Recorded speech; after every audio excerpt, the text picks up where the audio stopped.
Hello friends, कैसे हैं आप सब लोग। मैं हूं कविता। आप सब लोगों का मेरे चैनल स्कोर अप में बहुत बहुत स्वागत है। तो दोस्तों, आज मैं आप लोगों के लिए एक और वीडियो लेके आई हूं जिसमें हम बात करेंगे टॉप 25 बहुत ही ज़्यादा इम्पॉर्टेंट क्वेश्चंस की। ठीक है, ये वो क्वेश्चंस हैं जो काफ़ी बार एग्ज़ाम में पूछे गए हैं और 100 एंड 200% गारंटी मुझसे ले लीजिए कि आपके जो आरआरबी के एग्ज़ाम्स चल रहे हैं उनमें भी इस वीडियो में से क्वेश्चंस आपको देखने को मिलेंगे। तो इस वीडियो को पूरा देखिए, एंड तक देखिए, स्किप मत करिए। सिर्फ 5 to 10 मिनट्स का ये वीडियो है, तो 5 से 10 मिनट में आपके 25 क्वेश्चंस की प्रिपरेशन हो जाएगी। ठीक है, तो चलिए स्टार्ट करते हैं। मेरे चैनल को सब्सक्राइब ज़रूर करें, लाइक करें, शेयर करें, कमेंट करें। ठीक है, चलिए स्टार्ट करते हैं। तो सबसे पहला क्वेश्चन क्या है कि संविधान के किस संविधान के किस भाग में मूल कर्तव्यों का के अध्याय को जोड़ा गया है। यानी कि हमारे इंडियन कॉन्स्टिट्यूशन का वो कौन सा हिस्सा है, वो कौन सा पार्ट है जहां पर हमारी मूल कर्तव्यों के अध्याय को, यानी कि मूल कर्तव्यों के चैप्टर्स को जोड़ा गया है। ठीक है, तो वो पार्ट 2 है, पार्ट 3 है, या पार्ट 3 क है, या पार्ट 4 है, यानी कि भाग चतुर्थ। तो राइट आंसर आपका डी है, यानी कि चौथा भाग जो है उसमें हमारे मूल कर्तव्य यानी कि फंडामेंटल ड्यूटीज जो हैं उनको ऐड किया गया है। ठीक है, इकहरी नागरिकता किस देश की देन है, यानी कि सिंगल सिटीजनशिप, इकहरी नागरिकता किस देश की देन है, ये भारत ने कहाँ से ली है, यानी कि कौन सा देश ऐसा था जिसने हमें बताया था इकहरी नागरिकता के बारे में। तो ये भारत था, इंग्लैंड था, जापान था, या आयरलैंड था। तो राइट आंसर आपका बी है, सेकंड, इंग्लैंड। ठीक है, नेक्स्ट है श्री मोरारजी देसाई किस दल को लोकसभा में स्पष्ट बहुमत प्राप्त करने पर देश के प्रधानमंत्री बने थे। तो वो क्या था, राजदल था, जनता दल था, या राजक या जनता पार्टी। तो राइट आंसर आपका डी है, यानी कि 4, जनता पार्टी। ठीक है, दारा सिकोह ने किस सूफी सिलसिले को अपनाया था, कादरी, फिरदौसी, चिश्ती, या नक्शबंदी। तो राइट आंसर है ए, जो दारा सिकोह थे इन्होंने कादरी करके एक सूफी सिलसिला था, इसको अपनाया था। नेक्स्ट है ब्लैक फॉरेस्ट माउंटेन कहाँ पर स्थित है। ये फ्रांस में स्थित है, जर्मनी में है, यूक्रेन में है, या रूस में है। तो राइट आंसर आपका बी होना चाहिए, जर्मनी में स्थित है। ठीक है, 2018 में संयुक्त राष्ट्र ने किस दशक को नेल्सन मंडेला शांति दशक, ठीक है, के रूप में घोषित किया था 2018 में। तो उन्होंने बोला था, संयुक्त राष्ट्र यानी कि यूनाइटेड नेशन ने कौन सा ऐसा दशक था, यानी कि 10 साल ऐसे कौन से थे जिसको नेल्सन मंडेला शांति दशक के रूप में घोषित किया गया है। तो 2018 से 2020 तक, 2018 से 2025 तक, 2018 से 2028 तक, या 2019 से 2028 तक। तो राइट आंसर आपका 4 है, 2019 से लेकर 2028 तक। ठीक है, नेक्स्ट है अपने प्राकृतिक परिवेश में वन्य जीव के लिए कानूनी तौर पर आरक्षित क्षेत्र क्या है, सामाजिक वन, नेशनल पार्क, सेंचुरी, या बायोस्फीयर रिजर्व। तो उसको कहा जाता है बायोस्फीयर रिजर्व। ठीक है, अपने प्राकृतिक परिवेश में वन्य जीव के लिए कानूनी तौर पर आरक्षित क्षेत्र क्या कहलाता है, बायोस्फीयर रिजर्व। भारतीय संगीत का आदि ग्रंथ किसे कहा जाता है। तो भारतीय संगीत का आदि ग्रंथ ऋग्वेद है, उपनिषद है, यजुर्वेद, या सामवेद। तो उसे कहा जाता है सामवेद। नेक्स्ट है किस देश के संविधान से राष्ट्रपति का महाभियोग प्रक्रिया ली गई है। ठीक है, राष्ट्रपति के महाभियोग का जो प्रोसेस है वो किस देश के कॉन्स्टिट्यूशन से लिया गया है, अमेरिका से, भूटान से, जापान से, या फ्रांस से। तो राइट आंसर आपका जापान है, जापान से लिया गया है। ठीक है, 1857 के विद्रोह के समय भारत का गवर्नर जनरल कौन था। These both are a most important question. ठीक है, एक तो ये कि किस देश के संविधान से राष्ट्रपति का महाभियोग प्रक्रिया ली गई है, वो जापान से ली गई है। सेकंड इज दैट 1857 के विद्रोह के समय भारत के गवर्नर जनरल कौन थे, Lord Canning, Lord Linton, Lord William Bentinck, Lord Dalhousie. The right answer is the 1, Lord Canning. ठीक है, नेक्स्ट है भारतवर्ष का सर्वोच्च शिखर पर्वत शिखर कौन सी है? Kanchenjunga, Godwin Austen, mount Everest या नंदा देवी? तो यह है गॉडविन ऑस्टिन, ठीक है, जिसको K2 भी कहा जाता है। क्या कहा जाता है? K2।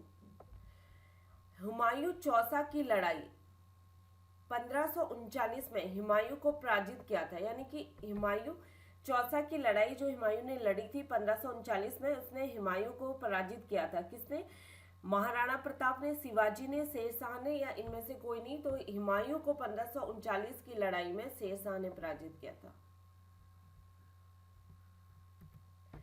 मौलिक अधिकारों के बारे में सुनवाई करने का अधिकार निम्न में से किसे है? यानी कि जो भी आपके मौलिक अधिकार हैं, ठीक है, फंडामेंटल राइट्स हम जिन्हें कहते हैं, क्या कहते हैं? फंडामेंटल राइट्स इंग्लिश में। मौलिक अधिकार जो आपके हैं उनके बारे में सुनवाई करने का अधिकार किसको दिया गया है? सर्वोच्च न्यायालय को, उच्च न्यायालय को, या प्रधानमंत्री को? कोई नहीं। तो right answer is the first, is the chief supreme court of India, ठीक है। यानी कि सर्वोच्च न्यायालय कौन है? सुप्रीम कोर्ट ऑफ इंडिया, जो कि दिल्ली में है।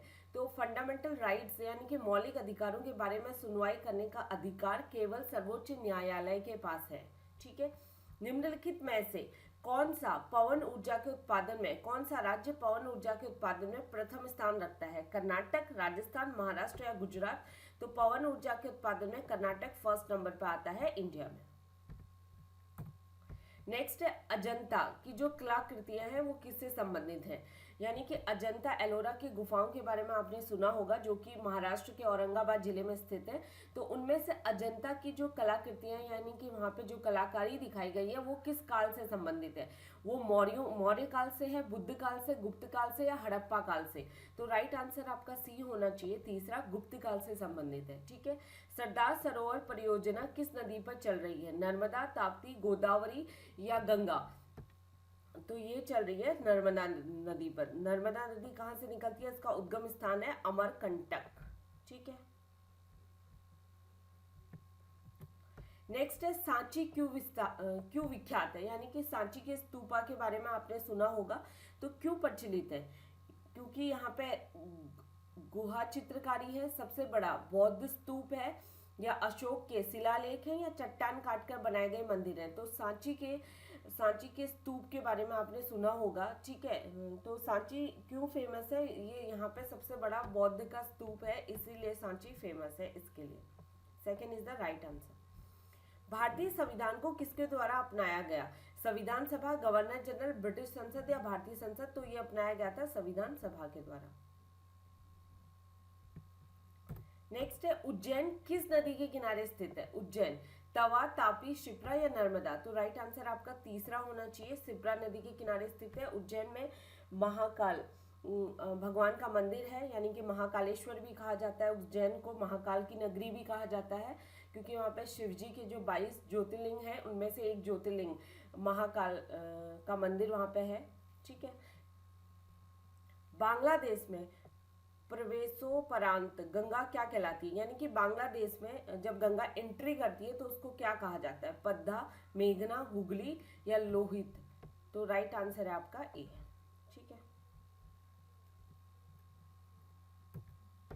नेक्स्ट है शून्य की खोज किसने की थी? आर्यभट्ट ने, भास्कर ने, वराहमिहिर ने, या इनमें से कोई नहीं? तो राइट आंसर है आपका ए, आर्यभट्ट ने करी थी शून्य की खोज, ठीक है। 42वें संविधान संशोधन अधिनियम द्वारा 1985 में ईस्वी में कौन सी अनुसूची को भारतीय संविधान में शामिल किया गया था? तो 1985 में जो 52वां संविधान संशोधन हुआ था, तो उसमें 9वीं थी, 10वीं थी, 11वीं थी या 12वीं थी? तो 12वीं अनुसूची को सम्मिलित किया गया था, ठीक है। नेक्स्ट है सितंबर 2018 में पहली बार मेथनॉल बेस्ड कुकिंग ईंधन का उपयोग किस राज्य में शुरू हुआ था? ठीक है, पहली बार 2018 सितंबर में मेथनॉल बेस्ड कुकिंग ईंधन का उपयोग किस राज्य में शुरू हुआ था? मिजोरम, तमिलनाडु, सिक्किम या असम? तो ये स्टार्ट हुआ था पहली बार इंडिया में असम में, असम में, ठीक है। निम्न नगरों में से कौन सा कर्क रेखा के निकट है? दिल्ली, कोलकाता, जोधपुर या नागपुर? तो राइट आंसर है आपका सेकंड, कोलकाता, जो कि कर्क रेखा के निकटतम है। नेक्स्ट है निम्न में से कौन सी फसल मृदा को नाइट्रोजन से भरपूर कर देती है? आलू, सोगम, सूरजमुखी या मटर? तो राइट आंसर है मटर।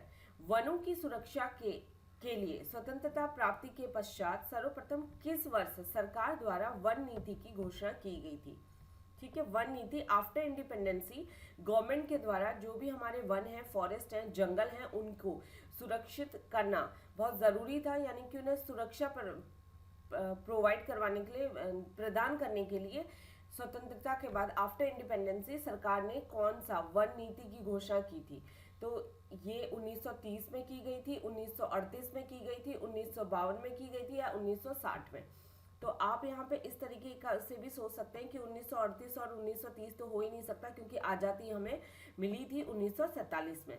तो जो भी घोषणाएं की गई होंगी डेफिनेटली 1947 के बाद ही हुई होंगी।